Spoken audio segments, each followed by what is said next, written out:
Hi friends, खबर India और ABCD के इस नए पॉडकास्ट में आप सभी का स्वागत है। और आज हम आपके साथ रूबरू हो रहे हैं सीधे एनसीआर के जिले और यूपी के जिसे कहते हैं इंडस्ट्रियल हब गाजियाबाद से। गाजियाबाद से क्यों? क्योंकि आज हमारे साथ जो मेहमान है वो बहुत ही खास है, और खास इसलिए है क्योंकि उन्होंने इंडिया में एक रिकॉर्ड बनाया है, और रिकॉर्ड भी ऐसा जो मुझे लगता है कि हर पॉलिटिकल व्यक्ति बनाना चाहता है। आज हमारे साथ है यूपी गवर्नमेंट में आईटी एंड इलेक्ट्रॉनिक्स मंत्री सुनील कुमार शर्मा जी। सुनील कुमार शर्मा जी ने 2022 में विधानसभा से 2,14,000 वोटों से ज्यादा मार्जिन से ये चुनाव जीता था, जो एक अपने आप में रिकॉर्ड है। इससे पहले भी 2017 में वो एक रिकॉर्ड बना चुके हैं, लेकिन उसी रिकॉर्ड को उन्होंने और बेटर किया है। तो आज हमारे साथ हैं सुनील कुमार शर्मा जी। सुनील कुमार शर्मा जी, आपका हमारे प्रोग्राम में बहुत बहुत स्वागत है। नमस्कार, धन्यवाद सर। तो सबसे पहले जब हमने अपने व्यूअर्स को भी बताया कि सर, जो पॉलिटिकल एरिना में एक जीत और हार का एक मार्जिन होता है, पहले तो क्या वो इम्पोर्टेंट होता है? देखिएगा, इम्पोर्टेंट तो जीतना है। जी जी, है ना। जो जीता वो सिकंदर।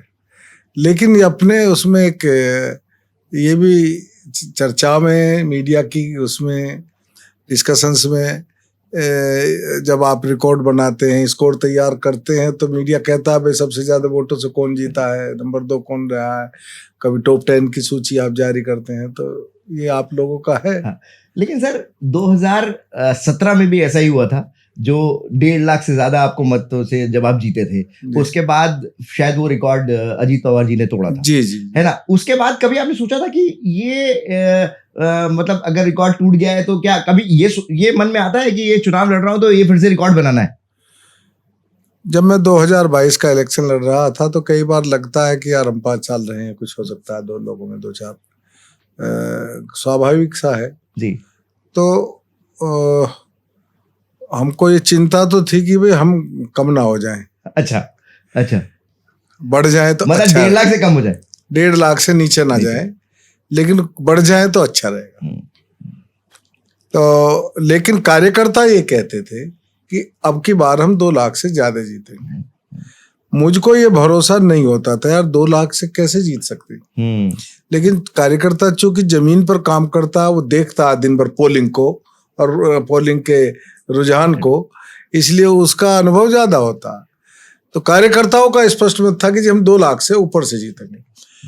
मुझको कम लगता था कि शायद भाई इतना तो नहीं हो पाएगा। सर 67% वोट आपको मिला जी, 68%। हाँ, मतलब 67% प्लस 67.93, अगर 68% की बात करें, 68% वोट, जितना वोट डला उसका मिल जाना। तो सर पॉलिटिकल एरिना में मतलब मैं लखनऊ से हूँ, मैंने ये सुना था कि अटल जी जब खड़े होते थे तो अटल जी को वो इलेक्शंस में हमने कवर किए हैं, तो अटल जी को ये बोला जाता था कि वो क्लास भी वोट देता है। मतलब आप समझ रहे होंगे मैं किस तरफ इशारा कर रहा हूँ, जो यूजुअली बीजेपी को नहीं देता है। लेकिन 67-68% अगर आपको वोट मिल रहा है, तो सर ये मतलब वो यूफोरिया क्या होता है, वो आप थोड़ा सा बता सकते हैं? मैं अगर बहुत स्पष्ट कहना चाहता हूँ कि 2022 के चुनाव में भी बहुत सारे बूथ ऐसे थे जहाँ हम 1-2-0 के आसपास रहे। वह बूथ एक वर्ग विशेष के थे, वहाँ हमसे अच्छे काम के लिए भी आते हैं, संबंध भी अच्छे हैं, बात भी बढ़िया करते हैं, और वो कहते भी हैं, व्यक्तिगत रूप से बहुत शर्म लिहाज भी करते हैं। लेकिन पता नहीं क्या एक वर्ग के दिमाग में बैठा हुआ है, वो बीजेपी को वोट देने से बचते हैं। देखो सच्चाई है। लेकिन उसके अतिरिक्त जिस वोट बैंक को हम दूसरे दलों का मानते थे, चाहे वो बीएसपी का कैडर वोट हो, चाहे सपा का कैडर वोट हो, उसने भी हमको वोट दिया। जी जी, भारी मात्रा में दिया। तो जब 2007 में मुझे पहली बार टिकट मिला, तो उन दिनों हालात उत्तर प्रदेश में पार्टी के अनुकूल नहीं थे, और मैं नया कैंडिडेट था जी। मैं पार्टी का कार्यकर्ता तो था, मैं जननेता नहीं था। मुझे कोई गलतफहमी नहीं है कि मेरी कोई जनता में पकड़ थी। अच्छा, मैं तो संगठन का कार्यकर्ता, संगठन का काम कर रहा था। क्योंकि पार्टी 2 बार लगातार चुनाव हार चुकी थी। 2002 में विधानसभा हार गए और 2004 में फिर लोकसभा भी हारे, फिर उपचुनाव हुआ तो फिर उपचुनाव भी हार गए जी। और उपचुनाव में काफी नीचे चले गए थे। तीसरे नंबर पर पार्टी गई, चौथे नंबर से 600-700 वोट, 800 900 वोट, इतना का अंतर था। तो स्थिति बहुत अनुकूल नहीं थी। ऐसे में मुझको टिकट मिला था। तो वो जो 2007 में मैं अकेला चुनाव जीता।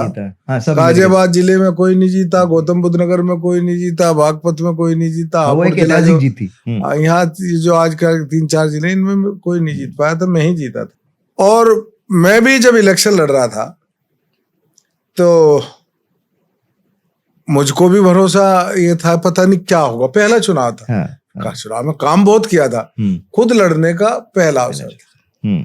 हम मिडिल क्लास परिवार से, हम लोग कोई बड़े परिवार घरों के लोग तो है नहीं, हमारे घर में भी किसी ने राजनीति नहीं करी। तो लेकिन हम बिल्कुल बिंदास होकर के चुनाव लड़े, जो होगा होगा, कोई बात नहीं, हमें चुनाव लड़ना। हमने हमारा संकल्प रहता कि कई बार चुनाव में लोग शराब वराब भी लोगों को पिला देते हैं, हमारा नियम है कि कोई नहीं पिलाएगा किसी। लेकिन जब मुझे टिकट मिला तो वो चुनाव मेरा चुनाव था ही नहीं। पार्टी का तो सिंबल था, पार्टी का नाम था, और कार्यकर्ता को एक एक को ये लग रहा था कि वो इलेक्शन लड़ रहा। और कार्यकर्ता जब मजबूती के साथ चुनाव लड़ता तो दिशा बदल देता। और ये 2007 में उन्होंने करके दिखाया, जहां हम बुरी तरह से 2 बार से हारे थे। मैं 27,000 वोट से, उस वक्त बहुत बड़ी विधानसभा थी, 27,000 वोट से। और मतों का विभाजन, अगर हम जातिगत राजनीति की बात करें, गाजियाबाद में जाति पर कभी चुनाव नहीं होता। हाँ। ये मैं 2007 के इलेक्शन पे था। अगर जाति पे होता तो मैं ना जीतता, सुरेश बंसल जीत जाते। गाजियाबाद के सर्व समाज के लोगों ने वोट दिया और पार्टी के कार्यकर्ताओं ने अपना चुनाव समझ करके चुनाव लड़ा, और मैं चुनाव वो 2007 में जीता।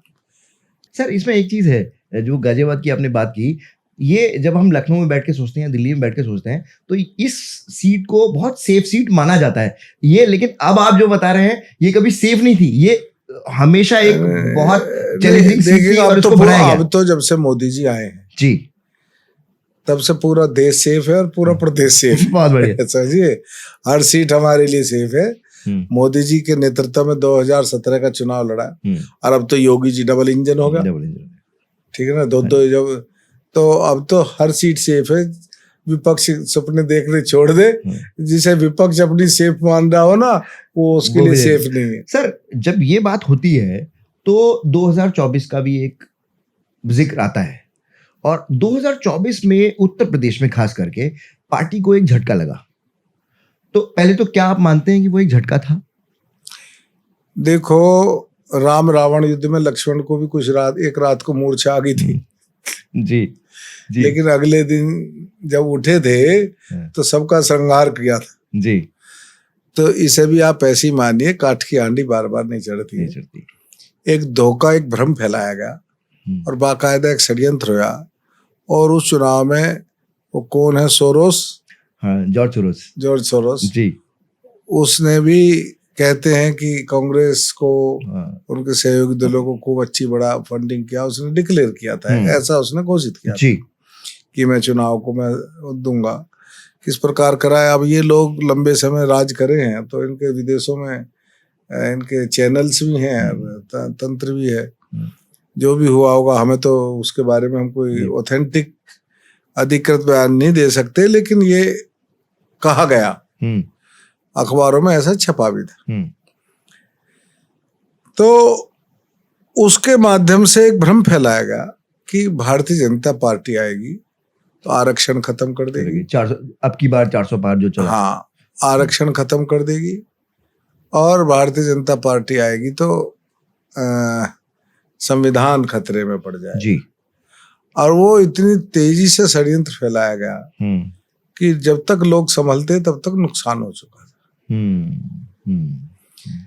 लेकिन प्रदेश की जनता को प्रायश्चित हुआ, पीड़ा हुई, और उन्होंने उसके बाद जितने भी उपचुनाव हुए, या देश में कहीं भी जो चुनाव हुए 2024 नहीं, मैं यूपी की बात करता हूँ, बिल्कुल ठीक है, कि जितने भी उपचुनाव हुए सब में समाजवादी पार्टी हारी। बिल्कुल ठीक है। ये लोगों का गुस्सा था। और उसके बाद बिहार के चुनाव हुए हैं, दिल्ली के चुनाव हुए, जितने भी इलेक्शन हुए, हरियाणा के इलेक्शन हुए, भारतीय जनता पार्टी जीती है। उत्तर प्रदेश में भी भारतीय जनता पार्टी स्पष्ट बहुमत की, भारी बहुमत की सरकार 2017 की भांति बनाएगी। अच्छा, मतलब आप ये कह रहे हैं कि 2024 से लेके 2027 तक जो भी गंगा और यमुना में बहुत सारा पानी बह चुका है, जो प्रॉब्लम्स थी वो सॉल्व कर ली गई है? प्रॉब्लम्स नहीं थी, झूठ बोला गया था। प्रॉब्लम्स तो हमारी सरकार आते ही हमने उस नैरेटिव को सेटल कर लिया गया, जो एक फॉल्स नैरेटिव की बात कर रहे हैं। हमको देखिएगा, मैंने बताया ना कि काट की हांडी नहीं चढ़ती है बार बार, जनता के सामने अपने आप होगा।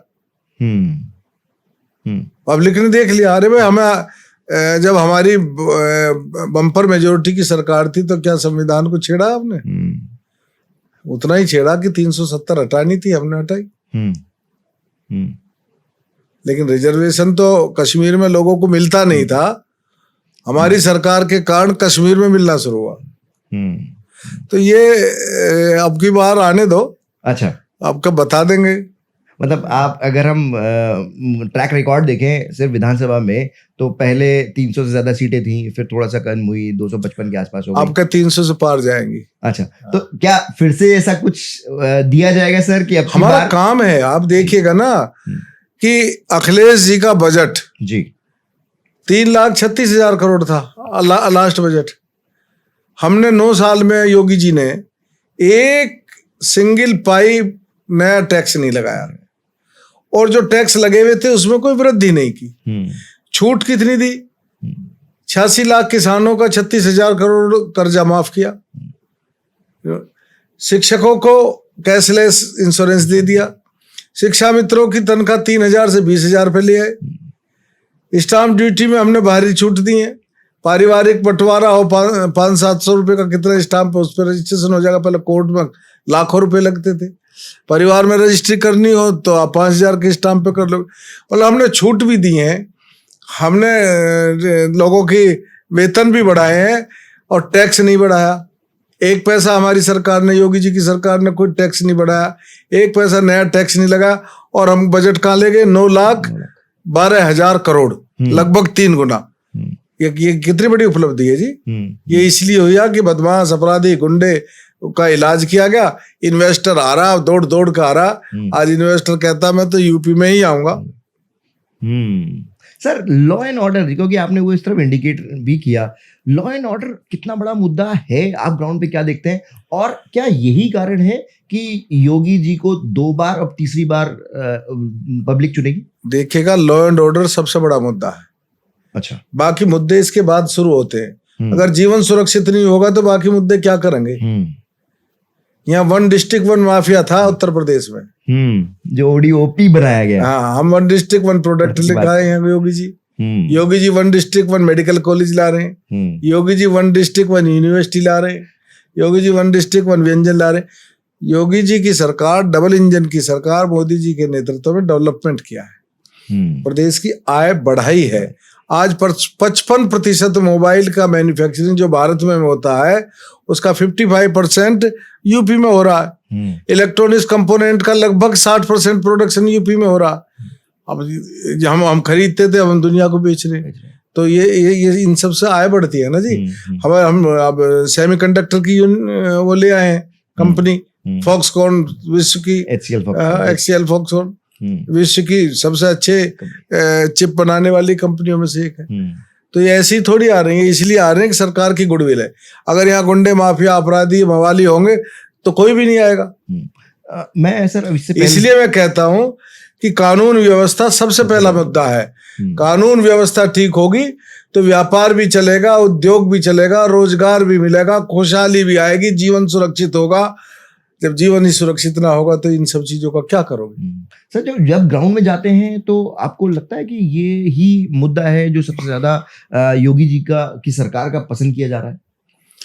नहीं, ये तो है ही। अच्छा, ये इसलिए कि व्यक्ति के जीवन से सीधा जुड़ा हुआ है, मान सम्मान से सीधा जुड़ा हुआ है। लड़कियों को छेड़ा जाता था, सरेआम छेड़ा जाता था। एक वर्ग विशेष के लोग, मुजफ्फरनगर में क्या हुआ था? बिल्कुल ठीक। जो लोग कर रहे थे बहन बेटियों के साथ, लोग खून की घुट पी रहे थे। अगर इज्जत सुरक्षित नहीं है, बहन बेटी सुरक्षित नहीं है, जीवन सुरक्षित नहीं है, तो आदमी क्या करेगा? बिल्कुल ठीक।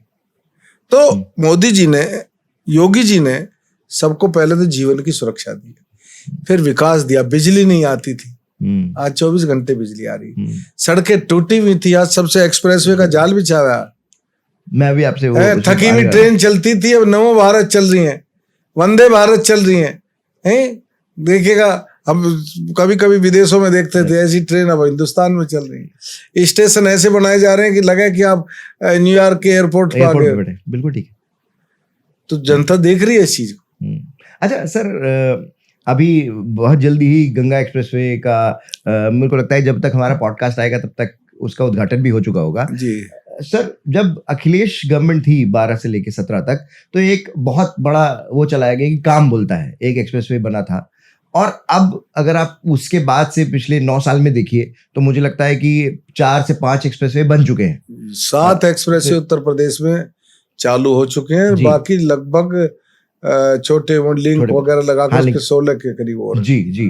तो जब ये इस तरीके का इंफ्रास्ट्रक्चर डेवलपमेंट होता है और जब काम को लेके सरकार जाती है पब्लिक के बीच में, तो वहां पे एक तो बात होती है, क्योंकि इंडिया में जो भी पॉलिटिकल पार्टीज हैं वो काम के नाम पे जो है ना, एक बार वोट मांगने से डरती हैं हमेशा से, क्योंकि यहाँ बोला जाता है कि डेवलपमेंट पे वोट नहीं मिलता है, वोट या तो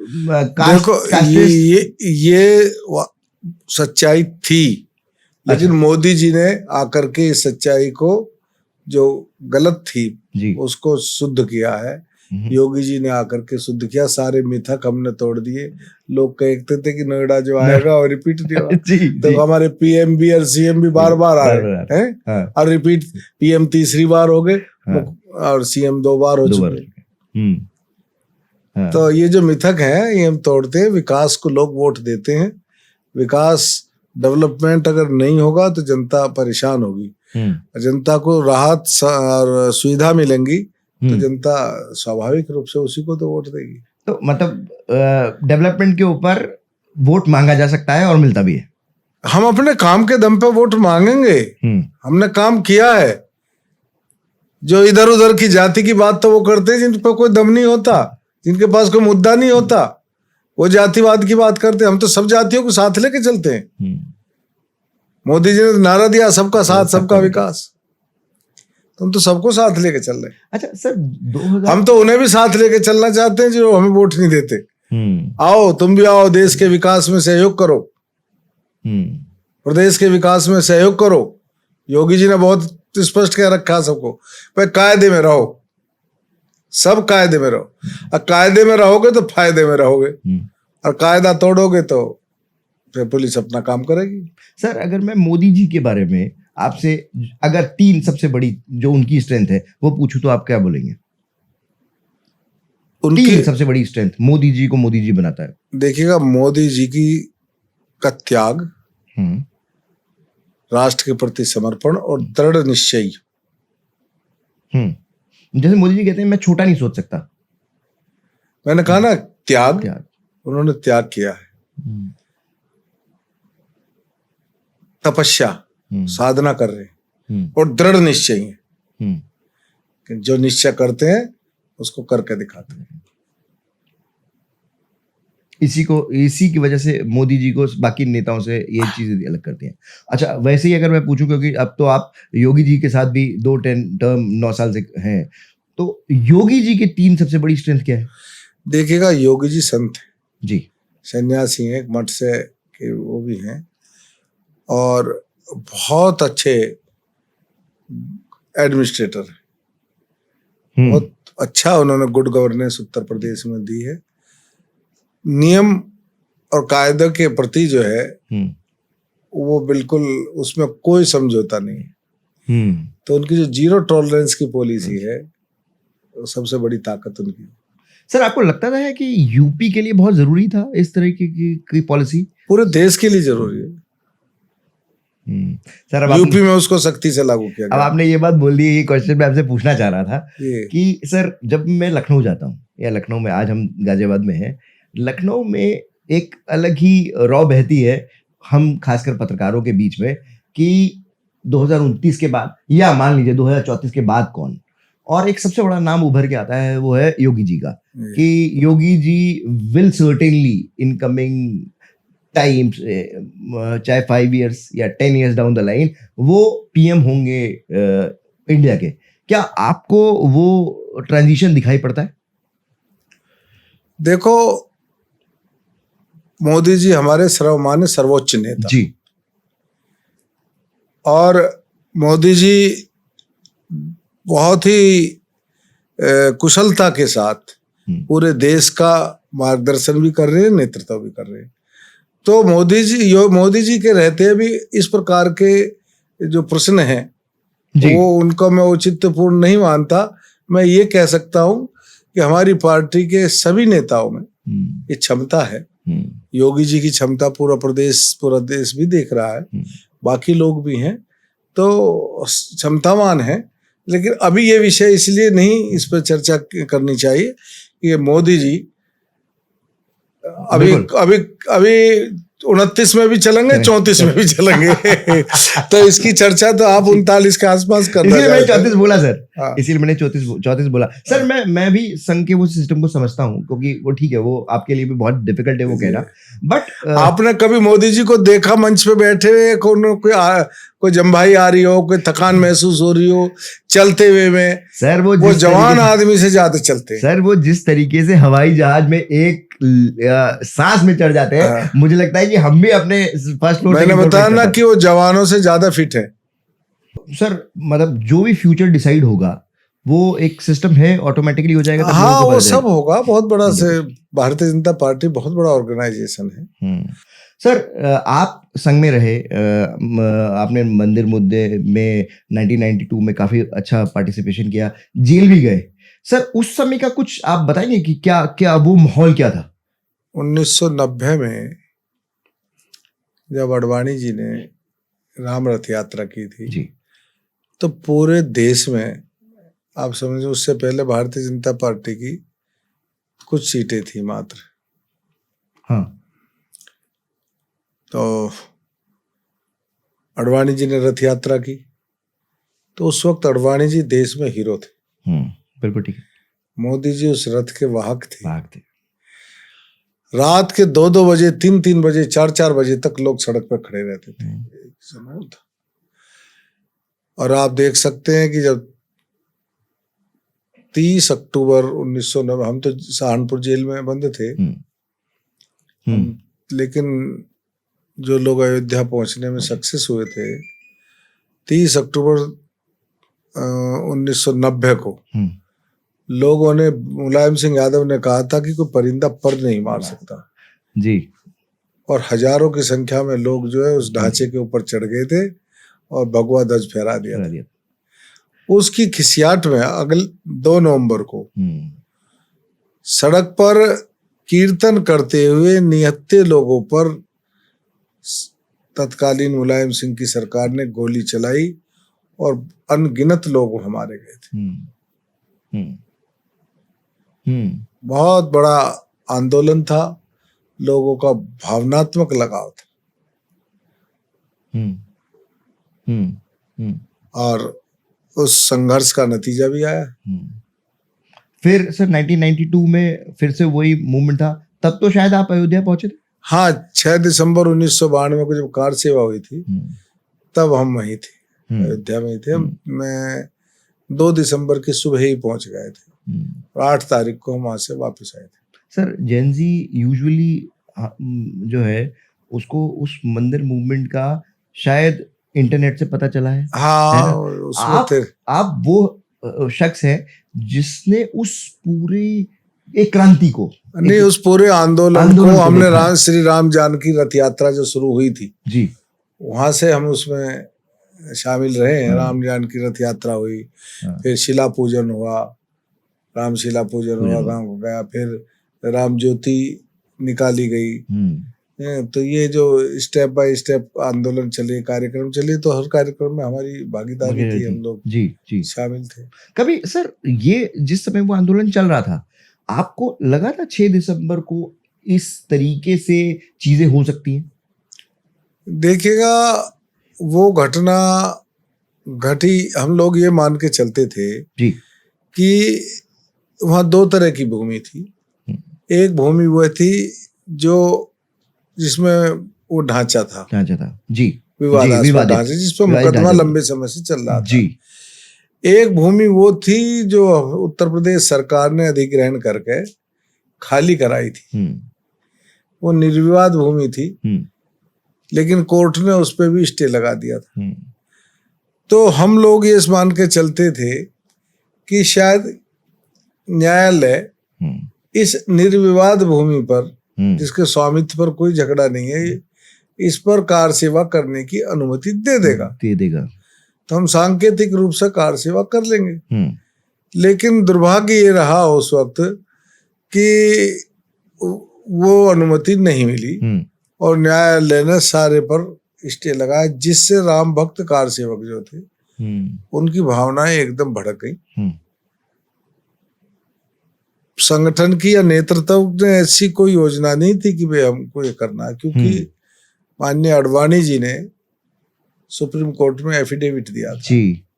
और पार्लियामेंट में भी वचन दिया था कि हम तो ऐसा नहीं करेंगे, कानून का पालन करेंगे। इसलिए लीडरशिप का कोई इरादा नहीं था। लेकिन राम भक्त भड़क गए और उनको लगा कि यार हद हो गई, ये जमीन पे विवाद नहीं है, उस पर भी परमिशन नहीं मिल रही है। तो वो फिर चढ़ गए ढांचे पे, तोड़ दिया। मैं चश्मदीद हूं, मैं वहीं था। लोग अपनी जान की परवाह नहीं कर रहे थे। अच्छा सर, और उस वक्त उनको रोक पाना संभव नहीं था। कम से कम 6-7 लाख लोग वहां थे और चारों तरफ से उस पर कवर किए हुए थे। किसी भी तरह से कोई भी पुलिस बल या सेंट्रल बल, नरसिम्हा राव जी ने तो अपनी सीआरपीएफ लगा रखी थी फैजाबाद में, लेकिन हिम्मत नहीं थी, वहां तक कोई पहुंच नहीं सकता था। सर, एक दिन में पूरा ढांचा जी, मतलब बिना कोई भी उनके किसी भी को तोड़ने के, हाँ, कोई भी बिना कभी सोचा, मतलब ये मेरे ख्याल से आपने कभी सोचा था कि ये ऐसा हो सकता है?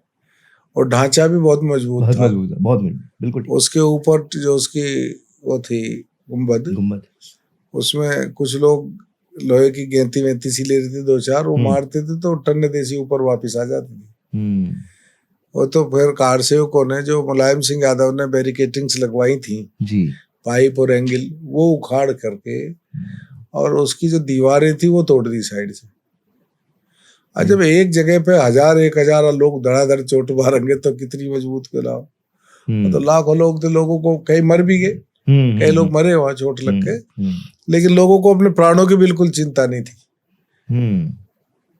था कि आज इसे मिटा के जाए। सर, क्या ना भूतो ना भविष्य थी ऐसा आंदोलन, ऐसा मतलब जो जिसे कहते हैं जन सैलाब, आपने अपनी जिंदगी में कभी देखा?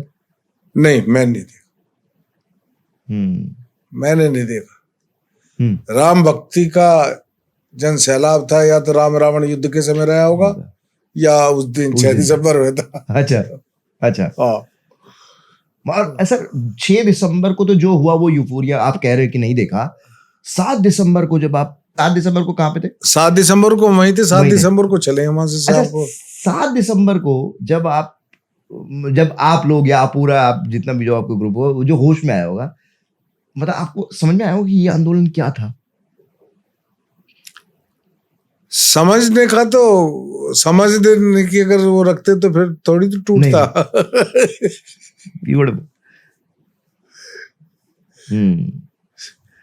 समझ भक्ति से परे होती है। वो भक्ति थी, रोष था। सनातन हिंदू समाज में रोष था कि हमारे आराध्य 500 साल से पड़े हैं, 70 साल से अदालत में मुकदमा चल रहा है। राम जी को भी न्याय मिलने में जो 70 साल लग गए। सर, जब आप उस आंदोलन को आपने देखा, आपने उसमें पार्टिसिपेट किया, और जब ये सुप्रीम कोर्ट का डिसीजन आया, तो वो एक जनरेशन चेंज हो चुकी थी, मुझे लगता है। वो जनरेशन जनरेशन, वो जब जिस समय फैसला आया, तब एक वो कार्यकर्ता जो 1992 में वहां गया था, उसके दिल में क्या भावनाएं उभरी? बहुत अच्छा लगा।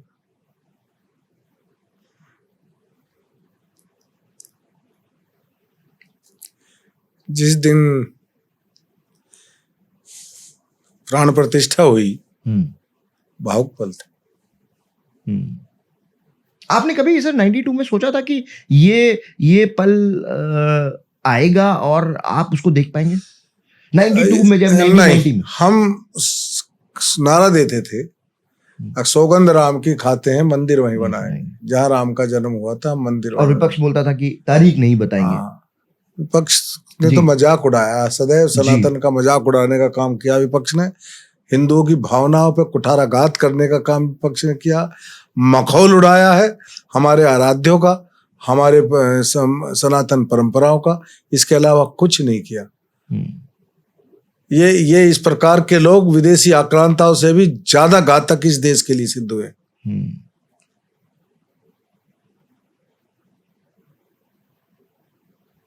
मतलब आप कह रहे हैं कि 1990 में जब मुलायम सिंह की सरकार थी, जब वहां गोली चली, या 1992 में जब वो उस आंदोलन के तहत उस राम भक्तों की भीड़ ने उस ढांचे को गिराया, तब भी आपने ये नहीं सोचा? उस वक्त माननीय कल्याण सिंह जी मुख्यमंत्री थे। जी। उनको सेंटर के गृह मंत्री का टेलीफोन आया तो उन्होंने बहुत अच्छा जवाब दिया। उन्होंने कहा कि आप कंटेम्प्ट हो रही है कोर्ट। कल्याण सिंह जी ने कहा था मैं कंटेम्प्ट ऑफ कोर्ट तो कर सकता हूँ, पर कंटेम्प्ट ऑफ गॉड नहीं करूंगा। मैं गोली नहीं चलाऊंगा, नहीं चलाऊंगा, नहीं चलाऊंगा, और मैं इस्तीफा भेज रहा हूं। थे राम भक्त। तो संघर्ष, क्योंकि न्यायालय में लंबा मामला था, तो लगता था कि हमारे सामने हो पाएगा, नहीं हो पाएगा। ये तो था कि भाई अब तो रामलला विराजमान हो गए, अब ये तंबू से हटके अच्छे भवन में आना है, तो ये हम लोग सोचते थे कि शायद हमारे जीवन में नहीं हो पाएगा, लेकिन हम लोगों को लगा कि चलो। अच्छा, ये आप सोचते थे उस समय कि हमारे जीवन में नहीं हो पाएगा? हाँ, पता नहीं कब होगा, कब फैसला कोर्ट देगी। लेकिन सर्वोच्च न्यायालय ने देश की भावनाओं को समझा और जल्दी सुनवाई करी। देश की जन भावनाओं को समझते हुए सुनवाई करी और मेरिट पे डिसीजन किया।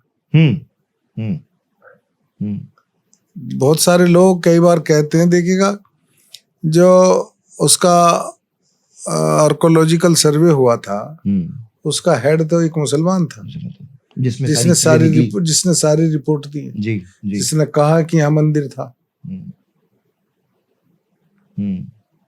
सर, जब आप इस बात की वो हैं, आप ऑलरेडी यूपी में एक मिनिस्टर हैं और ब्राह्मण हैं, तो काफी बातें होती है काशी की। जी। और फिर योगी जी कई बार मथुरा की भी बात कर चुके हैं। जी। काशी पर सर आपका पर्सनली क्या स्टैंड है? देखिएगा, हमारा स्पष्ट मत है, अयोध्या, मथुरा, काशी, जी, ये तीनों हिंदुओं के आराध्य हैं, हिंदुओं की मान सम्मान और आस्था का केंद्र है। ये चाहिए दूसरे लोगों को कि उन्हें अपने आप छोड़ दे और हिंदुओं को सौंप देना चाहिए। नहीं सर, सौंप तो देना चाहिए, अगर नहीं सौंपा जाता है तो। और वहां बने हुए जो इस्लामिक, देखिए काशी में तो साफ है, काशी में तो मंदिर है आज भी, वो जी, केवल ऊपर का जो है ढांचे का ऊपर का स्वरूप चेंज किया है, और कुछ नहीं चेंज कर पाए। ठीक है ना। तो और यहाँ मथुरा में जरूर उन्होंने उसको स्वरूप को चेंज किया कर दिया। लेकिन भाई कुरान में इनकी तो ये लिखा है कि जब रैन कब जाएगी जमीन पर, मस्जिद नहीं बनाई जा सकती, हराम है। तो अगर ये सच्चा, कोई मुसलमानों को सोचना चाहिए कि वो उसे छोड़ दें। मेरा स्पष्ट मत है कि तीनों स्थान हिंदुओं को मिलने चाहिए। सर, इसमें क्या आप फोर्सी करते हैं कि इस पे कभी उस तरीके का आंदोलन फिर से होगा, तभी काशी वो होगा, या आप एक एमिकेबल सॉल्यूशन सोचते हैं कि दोनों? हमको लगता है कि न्यायालय में मेरिट से सुनवाई होगी जी, तो निर्णय निष्पक्ष होगा और सनातन के पक्ष में आएगा। और ये न्यायालय के ही रूट के थ्रू जाएगा? हम तो न्यायालय पे विश्वास रखते हैं जी। तो न्यायालय पे भरोसा करते हैं। आप ब्राह्मण मंत्री हैं, विधायक हैं। मैं अगर ये क्वेश्चन आपसे नहीं पूछूंगा तो मुझे लगता है कि हमारे जितने पत्रकार साथी हैं वो ये कहेंगे कि यार सुनील शर्मा जी के साथ थे आप और आपने ये बात नहीं पूछी। सर, कुछ दिन पहले यूपी में एक कुटुंब की बैठक हुई। कुटुंब सारे क्षत्रिय जितने एमएलए थे यूपी के, उनकी बैठक हुई। फिर गत दिसंबर में ऐसा फिर से एक इंस्टेंस आया जब करीब 45-52 एमएलए जो ब्राह्मण जाति से थे, उनकी एक बैठक हुई पीएन पाठक जो एमएलए हैं उनके घर पे। तो ये पार्टी में इस तरीके की बैठकों को आप कैसे देखते हैं? देखो, ये कोई विषय नहीं था, हालांकि अब तो विषय पुराना हो चुका जी। फिर भी आपने पूछा है तो मैं बताना चाहूंगा कि ये मीडिया ने इसको विषय बनाया। ना कुटुंब की बैठक कोई विषय था, ना ये एक बैठक कोई विषय था। आमतौर पर जब सदन चलता है तो लोग एक साथ बैठते हैं, चाय पीते हैं, शाम को कहीं इकट्ठे बैठते हैं, खाना खाते हैं, ऐसा होता है। तो मेरे विचार से उस दिन भी ऐसा ही हुआ होगा, बाई चांस थे, सब ब्राह्मण थे, और लेकिन मीडिया ने उसको एक मुद्दा मतलब वो बना कर दिया कि जैसे कोई ब्राह्मणों में असंतोष हो रहा है, ऐसा कुछ नहीं था। और फिर माननीय प्रदेश अध्यक्ष जी द्वारा सबको हिदायत दी गई कि भाई सावधानी बरती जाए, जिस ऐसी काम ना करो कि जिसको मीडिया अपनी मर्जी से प्रस्तुत कर सके। हाँ, तो ऐसा कोई विषय नहीं है। देखिएगा, हम सब भारतीय जनता पार्टी के कार्यकर्ता हैं, ब्राह्मण, क्षत्रिय, वैश्य और SC ST, पिछड़ा, अगड़ा, ये सब चीजें अलग हैं। भारतीय जनता पार्टी में इन चीजों का पता भी नहीं चलता कि किसकी जाति क्या है। अच्छा। हाँ, बहुत सारे लोगों का जाति का पता नहीं लग पाता है। तो ऐसा कोई विवाद भारतीय जनता पार्टी में नहीं है, सब संगठित हैं। लेकिन मीडिया किस चीज को कैसे ट्विस्ट कर दे। आपको उस ब्राह्मणों वाली बैठक में बुलाया गया? मैं तो हाउस में था, मेरी रोस्टर में ड्यूटी लगी हुई थी। और कोई ऑर्गेनाइज बैठक नहीं थी जी। अच्छा। ऑर्गेनाइज बैठक नहीं थी। मुझे बताया गया कि किसी विधायक के यहाँ वो बड़ा मंगल था उस दिन। हाँ। तो मंगल का फरार था, 2-4 से बुला लिए। अब ये हुआ कि उसमें एक ही जाति के लोग थे, 2-4 दूसरी के भी होते तो शायद आप लोगों को अवसर ना मिलता। मतलब आप अगर रोस्टर, आप ये कह रहे हैं कि रोस्टर बैठक आपकी रोस्टर ना लगा होता तो शायद आप भी उस बैठक में होते? नहीं, मुझे ऐसा कुछ नहीं है। मैं तो आमतौर पर लखनऊ में आप भी देखते हैं कि मैं इधर कई पार्टी कार्यालय जाता हूँ या अपने आवास पे या कार्यालय पे रहता हूँ। लेकिन मैं समझता हूँ ये कोई विषय नहीं है। अच्छा, उसके बाद सर पार्टी ने एक बिल्कुल स्ट्रिक्ट इंस्टेंस लिया कि अब इस तरीके की बैठक कभी नहीं होनी चाहिए। पार्टी ने इसलिए लिया, अध्यक्ष जी ने निर्देशित किया, और अध्यक्ष जी को निर्देशित करने क्या, क्योंकि मीडिया ने हमारी किसी छोटी मोटी कारण से, मीडिया या कुछ लोग जिन पे अपना कुछ एजेंडा नहीं है, वो यूट्यूबर्स को और उनको लगा करके उसको ट्विस्ट कर रहे हो, तो ऐसा अवसर नहीं देना चाहिए। ये प्रदेश अध्यक्ष जी ने कहा। ऐसा नहीं किसी को ऐठा कसा, पॉलिटिकल लोग हैं हम, पॉलिटिकल पार्टी, हमें सावधानी बरतनी होगी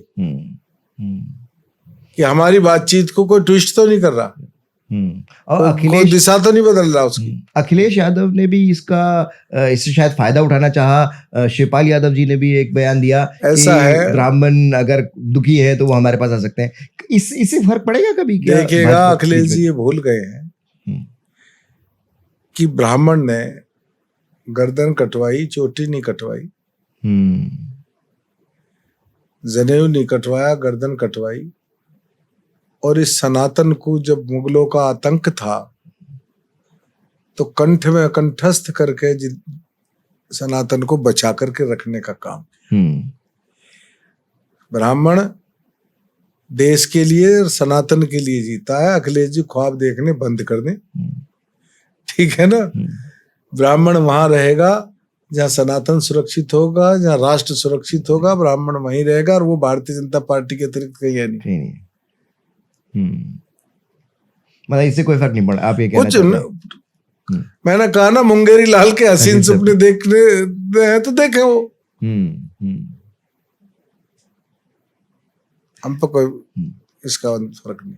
सर अभी लोकसभा में एक बिल आया जी, जिसको महिला आरक्षण बिल जो लेके आए मोदी जी और केंद्र सरकार लेके आई, और जिसमें आप सबकी इस समय ड्यूटी भी लगी। काफ़ी पहले तो सबसे पहले तो थैंक यू, आपने इतने व्यस्त टाइम में हमें उस समय टाइम ये पॉडकास्ट के लिए टाइम दिया। तो ये सर ग्राउंड पे जब आप जा रहे हैं तो ये जो महिला आरक्षण बिल अपोजिशन की वजह से पास नहीं हो पाया, इसका क्या रिटेलिएशन पब्लिक में या पब्लिक की तरफ से इन पार्टीज के लिए होगा, आपको लगता है? देखिएगा, आपको ध्यान होगा राजीव गांधी के पास अभी तक जी संसद में उससे बड़ा बहुमत किसी को नहीं मिला जी। राजीव गांधी की पार्टी इसलिए खत्म हो गई अगले इलेक्शन में कि उन्होंने शाहबानो केस में महिलाओं पर अत्याचार किया था। मुस्लिम महिलाओं को नरक में धकेलने का काम उस वक्त की राजीव गांधी जी की सरकार ने किया, सुप्रीम कोर्ट के निर्णय को बदला। एक मुस्लिम महिला अगर वो मुस्लिम है और उसके पति ने उसे तलाक कर दिया तो वो कहाँ जाएगी भाई?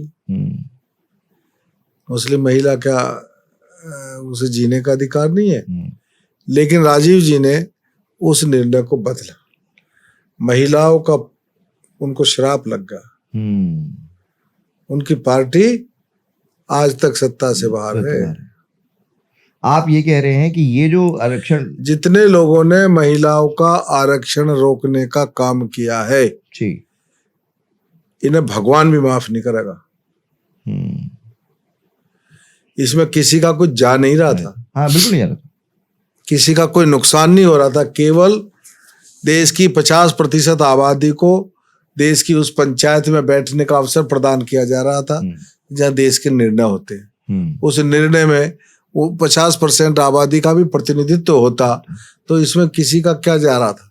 अरे आज उत्तर प्रदेश में 80 सीट है, 120 हो जाती, 120 का 1/3 लगा लो 40, तो 40 ही रिजर्व होती ना, जितनी बढ़ाई है वो रिजर्व होती। बिल्कुल, बाकी होगी तो बाकी की कुछ किसी यूं भी नहीं है कि मेरी सीट छिन जाएगी।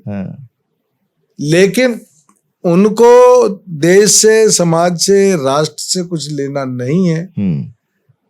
केवल राजनीति करनी है, जश्न मनाया है उन्होंने। और ये देखेगा देश की महिलाएं उन्हें माफ नहीं करेंगे। अच्छा, एक सर और विवाद आया जो प्रदेश सरकार के लिए काफी चर्चा का विषय बना, वो था कि जो शंकराचार्य जी के साथ प्रयागराज में हुआ जी, एज अ मंत्री उत्तर प्रदेश सरकार में और एक ब्राह्मण एमएलए भी आप हैं, आपको क्या लगता है कि वो विवाद में कोई दम है या देखिएगा, मतलब आपका उस बारे में क्या मानना है? देखिएगा, भारतीय जनता पार्टी जी और उत्तर प्रदेश सरकार सभी साधु संतों का सम्मान करती जी। इतना बड़ा कुंभ का उत्सव हुआ, 66 करोड़ लोग स्नान करके गए। सभी साधु संतों की मान मर्यादा परंपराओं का पूर्णतः निर्वाह किया गया। हमारा कतई कोई इरादा, हमारी सरकार का ये नहीं है कि हम किसी परंपरा का उल्लंघन करें, किसी साधु संत की मान सम्मान को गिराने का प्रयास करें, बिल्कुल नहीं। लेकिन हमें सरकार की जिम्मेदारी जन सुरक्षा की है। कोई ऐसी घटना ना घट जाए जिससे जनहानि, उसमें सबको सहयोग करना चाहिए। तो जो भी घटनाक्रम घटा, मैं समझता हूं कि वो जन सुरक्षा के कारण हुआ। लेकिन हम सम्मान करते हैं, शंकराचार्य जी का भी सम्मान करते हैं, सभी साधु संतों का सम्मान। सर क्या इससे बचा जा सकता था? अब वहां तत्समय परिस्थितियां क्या थी उस पर मैं नहीं कह सकता, लेकिन मैं कहता हूं कि हमारी पार्टी, हमारी सरकार साधु संत, सभी संत समाज का सम्मान करते हैं, श्रद्धापूर्वक सम्मान करते हैं। और ये हमने दिखाया है कि कुंभ में सभी साधु, ये भी थे, दूसरे भी हमारे सनातन के महामंडलेश्वर, शंकराचार्य और साधु संत सन्यासी वहाँ थे। सबको सम्मान के साथ, परंपराओं के साथ सबको स्नान कराया गया। सर लेकिन एक इल्जाम लगता है प्रदेश की ब्यूरोक्रेसी के ऊपर कि ब्यूरोक्रेसी काफी बार कुछ ऐसा काम कर देती है जिससे सरकार उस प्रॉब्लम में आ जाती है। आपको लगता है कि ये भी घटना वैसी थी कि ब्यूरोक्रेसी जो एडमिनिस्ट्रेशन था वहां से कुछ गलती हुई जिसकी वजह से सरकार के ऊपर? मैंने बताया ना कि मैं वहाँ की परिस्थितियों पे उस वक्त के बारे में अपनी राय नहीं दे सकता, लेकिन मैं ये जरूर कह सकता हूँ कि सरकार का कोई इरादा किसी के सम्मान को ठेस पहुंचाने का ना कभी था, ना है, ना होगा। और आगे इस तरीके की पुनरावृत्ति नहीं होगी ऐसा आपको लगता है? मैंने बता रहा हूँ ना कि हमारी सरकार का किसी के मान सम्मान को ठेस पहुंचाने का ना कभी इरादा था, ना है, ना आगे भविष्य में होगा। हम सारी परंपराओं का निर्वाह करते हैं, परंपराओं का सम्मान करते हैं और जन सुरक्षा का भी हमारी जिम्मेवारी है। Sir as a IT and electronics मंत्री जो उत्तर प्रदेश सरकार है, और मुझे लगता है कि सबसे, क्योंकि आप जिस जिले से आते हैं, गाजियाबाद, नोएडा और ग्रेटर नोएडा, सबसे ज्यादा मेरे ख्याल से इम्पोर्टेंट पोर्टफोलियो है ये। तो सबसे पहले तो अगर आपके विभाग की बात करें तो एक जो सबसे ज्यादा चर्चा चल रही है वो है जो सेमीकंडक्टर नीति है, चाहे वो सेंट्रल गवर्नमेंट ने बनाई है और जिसको संशोधित किया है उत्तर प्रदेश सरकार ने भी। तो पहले तो सेमीकंडक्टर नीति के तहत किस तरीके का निवेश और कैसा देखिएगा, योगी जी की सरकार बनने के बाद उत्तर प्रदेश में भारी निवेश आया। आज मैंने बताया कि हमने 3 गुने से ज्यादा बजट इसीलिए होया कि इन्वेस्टर्स की पहली चॉइस अब उत्तर प्रदेश है। उत्तर प्रदेश विकास का ग्रोथ इंजन है। इसलिए मैं कहता हूं कि अभी देखिए सेमीकंडक्टर की जहां तक बात है, हमारी सेमीकंडक्टर पर पॉलिसी है।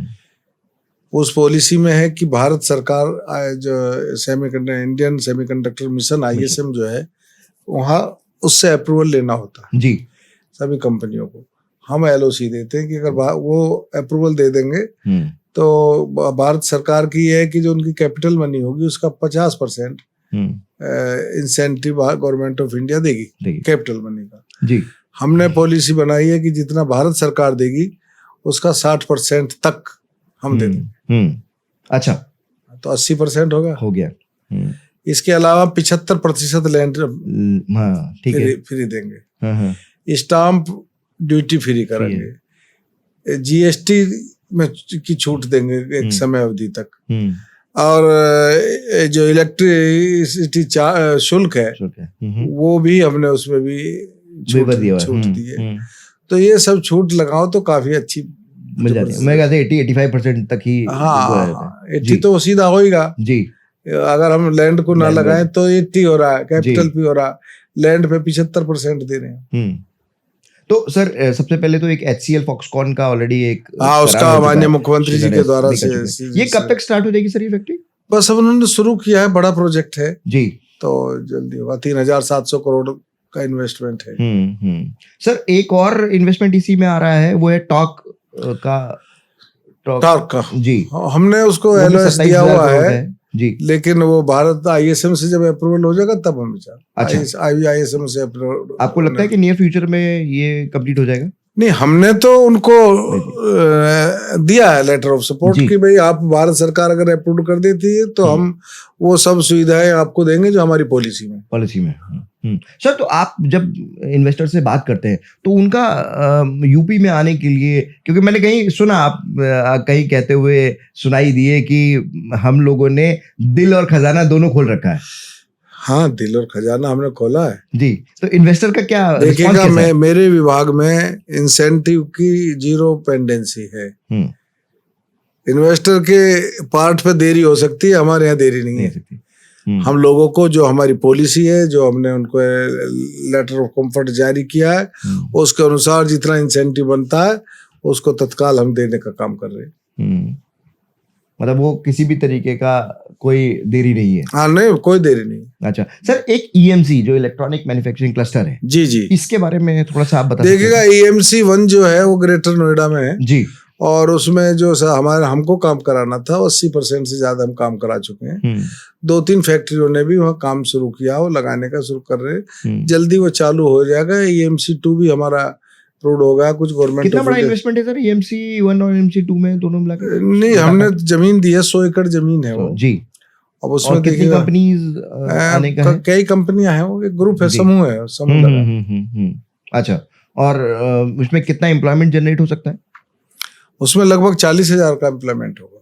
ओके 40,000 लोग, 40,000 लोगों को। EMC 1 और 2 दोनों मिला के? EMC 1 में, 2 में एक्स्ट्रा, 2 में अलग है। अच्छा सर, अगर हम इस तरीके से देखें तो अभी नोएडा में अगर आप देखें तो एक घटना घटी जिसमें जो कुछ लेबर अनरेस्ट हुआ, और लेबर अनरेस्ट होने के बाद काफी फैक्ट्रियों को, काफी निवेशकों को उसमें दिक्कत आई।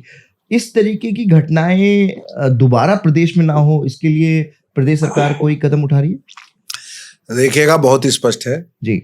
उत्तर प्रदेश की सरकार श्रमिकों के हितों की चिंता करती है, भविष्य में करती रहेगी। श्रमिकों को कोई कष्ट ना हो, उनकी जो आवश्यकता है उनकी पूर्ति होती रहे, ये हमारी जिम्मेदारी है जी। और ये भी हमारी जिम्मेदारी है कि जो इन्वेस्टर यूपी में आया है उसको भी हम सुरक्षित रहे, उसको भी संरक्षण है। तो उन दोनों के बीच में सरकार जो है एक ब्रिज के रूप में काम कर रही है, वो काम करती रहेगी। नोएडा में जो घटना घटी उसमें पुलिस जांच कर रही है। उसमें बहुत सारे लोग वो थे जो कहीं एम्प्लॉय नहीं थे। हाँ। और इसके कॉन्स्पिरेसी वाला एंगल आ रहा है। कॉन्स्पिरेसी है, अच्छा, कॉन्स्पिरेसी है। और मैं कहता हूं कि कॉन्स्पिरेसियां होंगी, क्योंकि आप ध्यान नहीं होगा कि जब भारत तरक्की करता है तो अंतर्राष्ट्रीय ताकतें जो है, षड्यंत्रकारी ताकतें एक्टिव हो जाती, तो वो एक्टिव हो रही हैं। लेकिन अब वो ये बोल रहे कि मोदी योगी का युग है, हाँ, इलाज कर दिया जाएगा। अब दोबारा इस तरीके की समस्या नहीं आए, इसके लिए कदम उठा लिए गए हैं या? देखिएगा, अलर्ट है सरकार को, और जो इसमें भी जिन्होंने षड्यंत्र रचा सबको दंडित किया जाएगा, सजा मिलेगी, उन पर कार्रवाई होगी। सर, $1 ट्रिलियन का ड्रीम है योगी जी का, $1 ट्रिलियन इकोनॉमी बनाने का यूपी में, उसके नजदीक पहुंच रहे हैं जी। तो हम उसको कब तक अचीव कर सकते हैं? हम बहुत नजदीक हैं उसके। अच्छा, और IT मंत्रालय उसमें कितना बड़ा सर रोल प्ले करेगा? देखिएगा, भविष्य में तो बहुत बड़ा रोल होना है, लेकिन अभी भी IT इलेक्ट्रॉनिक्स की 5% की उसमें लगभग भागीदारी है। सर, एक और चीज होती है कि जब हम शुरू से देखते थे, खैर अब तो योगी जी ने उसको चेंज किया है। पहले क्या होता था, जितने भी इन्वेस्टर होते थे वो दिल्ली NCR के आसपास, चाहे वो नोएडा, गाजियाबाद, ग्रेटर नोएडा, यही आना चाहते थे। सर, IT और इलेक्ट्रॉनिक्स की अगर हम बात करें तो ऐसा कोई आपने कदम उठाया है कि लखनऊ में हम AI सिटी बना रहे हैं जी, कानपुर में ड्रोन सिटी बना रहे हैं। हाँ, तो और कैसा है सर लोगों का? बहुत अच्छा रेस्पॉन्स है, बहुत अच्छा रेस्पॉन्स। अच्छा, मतलब लोग हैं जो मतलब चाहे बरेली में भी शायद कोई इन्वेस्टमेंट। देखिएगा, अब उत्तर प्रदेश ऐसा प्रदेश बन गया है कि कोई दिक्कत नहीं है। सबसे ज्यादा इंटरनेशनल एयरपोर्ट यहाँ है। यस, यहाँ इतने एक्सप्रेसवे हैं कि कहीं भी किसी भी बड़े शहर से दूसरे बड़े शहर में जाना हो तो हाईवे की जरूरत नहीं है, एक्सप्रेसवे पे जाएगा। तो फिर क्या फर्क पड़ता है गाजियाबाद में, दिल्ली में, और नोएडा में, और लखनऊ में, और गोरखपुर में, और बनारस में, सब एक्सप्रेसवे से कनेक्टेड है। सोनभद्र तक कनेक्टेड कर रहे हैं। तो मतलब वो पूरा अब कहीं पे भी इन्वेस्टमेंट आ रहा है, सब जगह आएगा। अच्छा, एक और सर आपका मुद्दा एक आपके ही डिपार्टमेंट से जुड़ा हुआ था जो हमारे नॉलेज में आया था, वो ये था कि जो बच्चे हैं प्रदेश के, जो स्टूडेंट्स हैं, उन लोगों को सर पहले मोबाइल बंटना था, बट अब शायद राज्य सरकार ने ये तय किया है कि उनको मोबाइल की जगह टैब देंगे। हाँ, तो ये प्रदेश सरकार ने ये चेंज क्यों आया? नहीं, पहले से स्मार्टफोन बंटते थे जी, और वो बाकायदा उसका टेंडर भी हो गया था। लेकिन योगी जी देखिएगा, आजकल अपने उद्बोधन में भी कहते हैं, वो मुख्यमंत्री के साथ साथ इस प्रदेश के बच्चों के अभिभावक भी जी। और अभिभावक का जिम्मेदारी होती है कि बच्चों के हर तरह के भविष्य की चिंता करें। हमने कहा भारतीय जनता पार्टी लोक लुभावन काम नहीं करती, वो बच्चों का भविष्य सुधारने के लिए काम करती है। तो कहीं ना कहीं ये लगा कि मोबाइल का प्रयोग पढ़ाई में उतना नहीं हो रहा है। अच्छा, हाँ, जितना जिस भावना के साथ हम तो इसलिए दे रहे हैं कि टेक्नोलॉजी का प्रयोग करके, इंटरनेट का यूज करके बच्चे ज्यादा से ज्यादा पूरी दुनिया की नॉलेज उससे गेन करें। जिस चीज के लिए उन्हें बहुत जगह जाना है, लाइब्रेरी जाना, ये करना, उनके खर्चे नहीं होंगे तो अपने नेट उस पर देखेंगे। लेकिन मोबाइल से टैबलेट उस मामले में ज्यादा बेटर है, जबकि टैबलेट सरकार को कुछ महंगा पड़ेगा मोबाइल से। अच्छा, लेकिन मैंने कहा ना कि वो अभिभावक हैं बच्चों के। मैंने सुना सर उसका टेंडर भी हो चुका था लास्ट। हाँ, टेंडर लग गया था उसका, उसको फिर दोबारा रिव्यू किया, अब वो टेंडर उसका होने वाला है। अच्छा, टैबलेट ये अब मतलब कब तक ये मिल जाएंगे बच्चों को?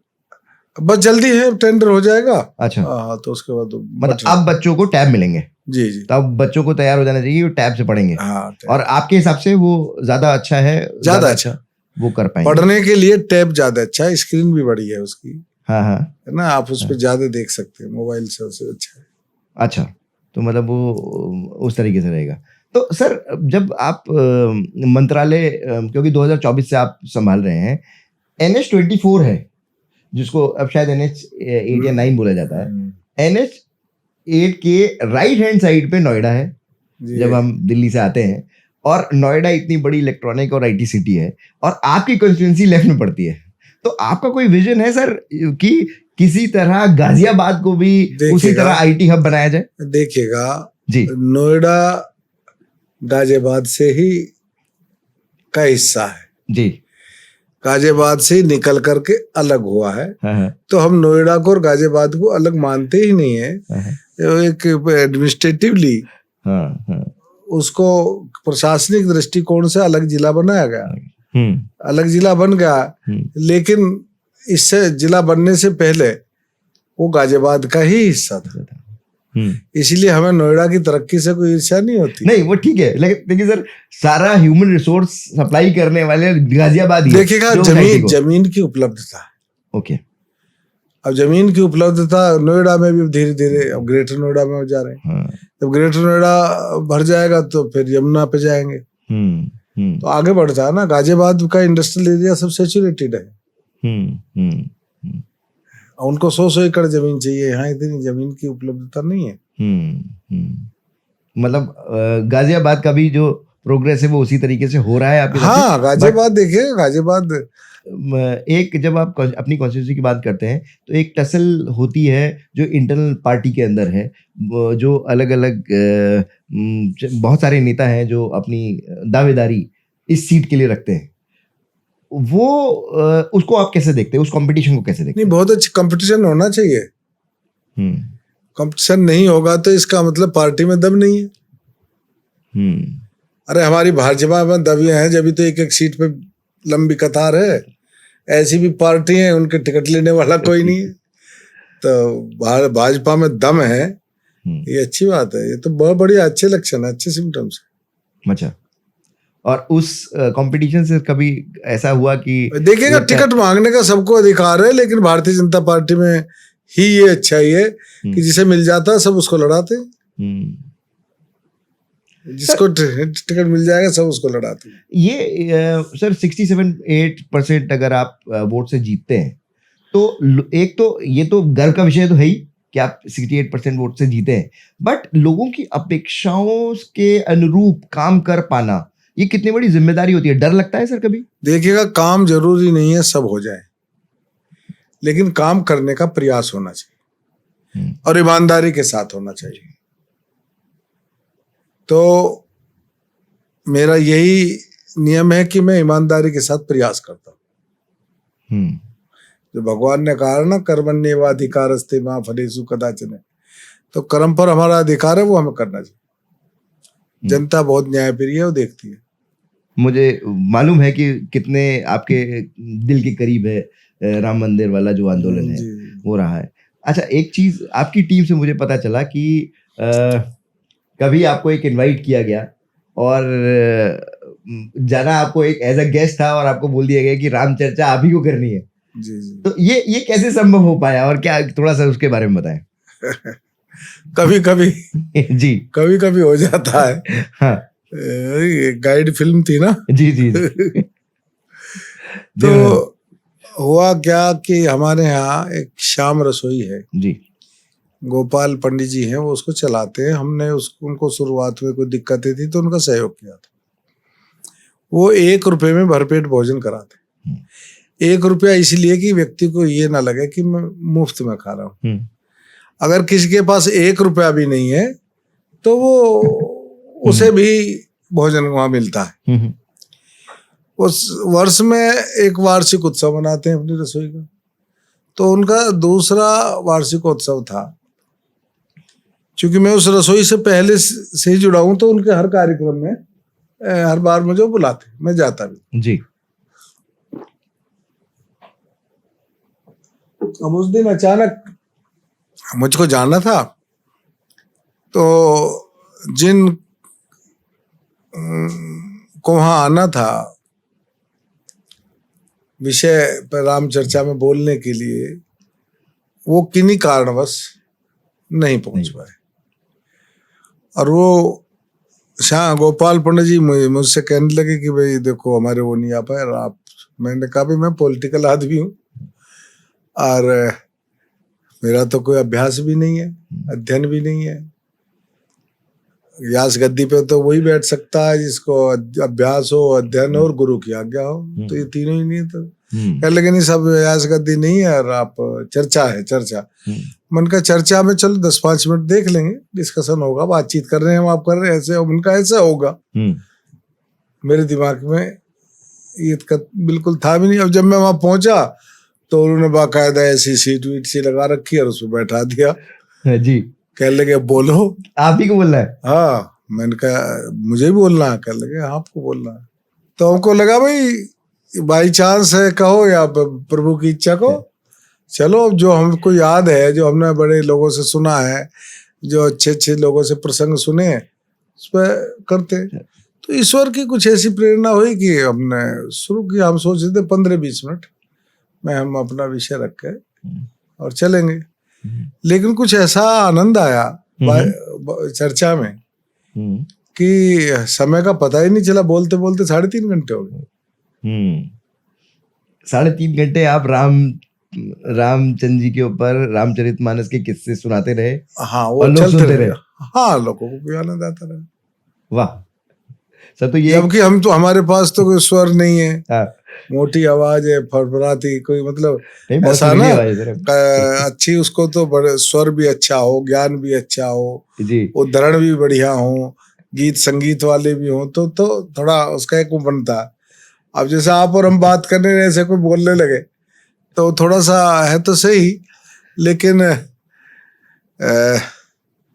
मैं उसका एक सीन दिखाऊं छोटा सा? हाँ प्लीज प्लीज।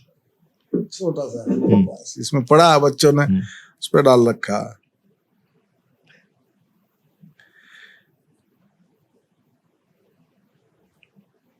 आपके समर्थकों ने उसके बाद से कभी नहीं बोला कि इस पे ये भी काम किया जा सकता है सर?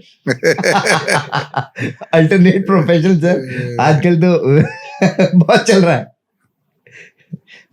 जितना आपके मुख पे तेज है सर, तो ये काम आराम से किया जा सकता है। बागेश्वर बाबा का या कुमार विश्वास जी की गद्दी खतरे में तो नहीं है? अरे नहीं, वो देखिएगा, वो विद्वान लोग हैं जी, और उनकी विद्वता का, हाँ, सब बड़े विद्वान लोग हैं जी।